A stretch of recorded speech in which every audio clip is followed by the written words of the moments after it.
Une grande pièce de théâtre, c'est quoi? C'est toujours cette contraction qu'il y a entre le temps traversé par l'intimité d'une personne et son rapport à la grande histoire qu'il traverse. Mais toi, tu es de l'espèce de la pire folie, de la pure vermine, qui hurle devant son père à sa remise de médaille.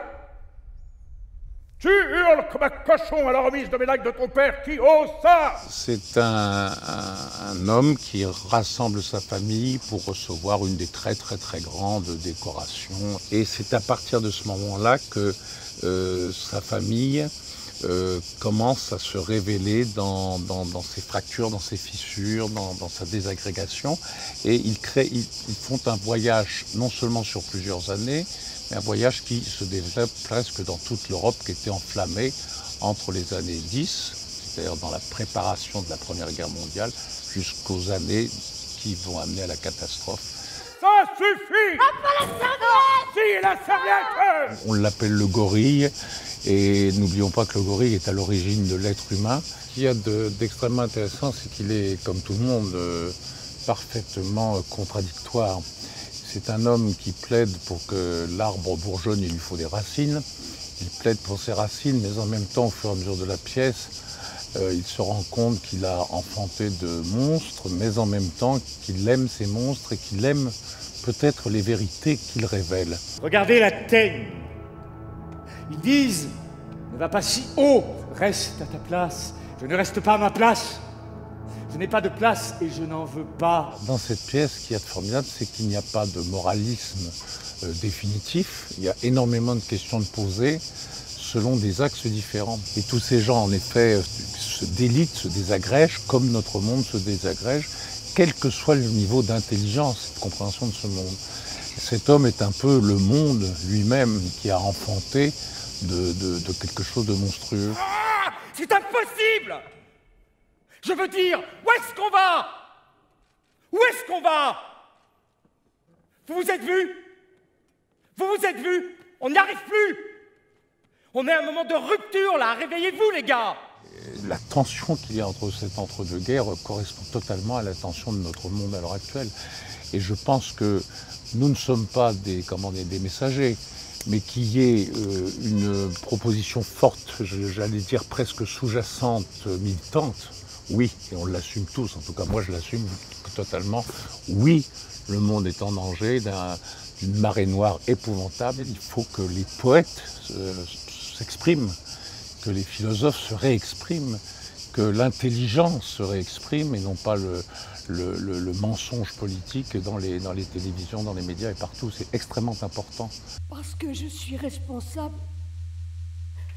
Si tout cela est arrivé, c'est de ma faute, je suis responsable. Emmanuelle, c'est quelqu'un de très concret, très terrien et une bosseuse, mais alors une bosseuse exceptionnelle, ce qui fait qu'après, elle a une liberté de jeu totale. Elle change tous les jours cette scène magnifique de folie dans la seconde partie. Et je pense que c'est d'abord une femme de théâtre. Son lieu, c'est le théâtre, ça j'en suis sûr. Notre mère s'asseyait là. Bah, Denis, c'est formidable. C'est pas un gamin par rapport à moi, mais je jouais déjà qu'il était au cours Florent en première année. C'est un acteur totalement exemplaire, tant par sa culture, par son questionnement, par son extraordinaire gentillesse et respect avec ses partenaires. Il a une virtuosité technique que très peu de gens, en tout cas que moi j'estime ne pas avoir. J'ai autour de moi des gens mais absolument magnifiques, dont je suis... qui parfois même m'intimident. Ils ont un autre âge, ils ont une autre façon de voir le monde, et ils ont eu sans doute aussi une autre façon de travailler ce métier que moi. Le texte de Pascal, pour moi en tout cas, c'est difficile. Pourquoi? Parce que c'est une écriture que je ne connais pas bien. C'est une écriture que je dirais en spirale, qui peut sauter par ricochet, qui peut passer d'une idée à une autre. Il ne met pas de ponctuation, à nous de trouver notre respiration. Il écrit pour nous. Alors donc d'un côté c'est facile parce qu'il écrit pour nous. Il écrit, il vous dit, il a le désir de... Jacques, j'ai le désir que tu travailles avec nous, je vais écrire un rôle pour toi. Ça c'est le socle, c'est la base, c'est la première pierre, c'est merveilleux. Après, l'apprendre, le mettre en bouche, en trouver non seulement l'articulation, mais la liberté à reproduire, la sauvagerie à reproduire chaque soir, Ça a été difficile pour moi, mais bon, ça fait partie de mon métier. Il y a une façon extrêmement simple de raconter une histoire finalement assez compliquée. Le théâtre permet tout. Le théâtre permet l'ellipse. Vous dites il pleut, c'est fini.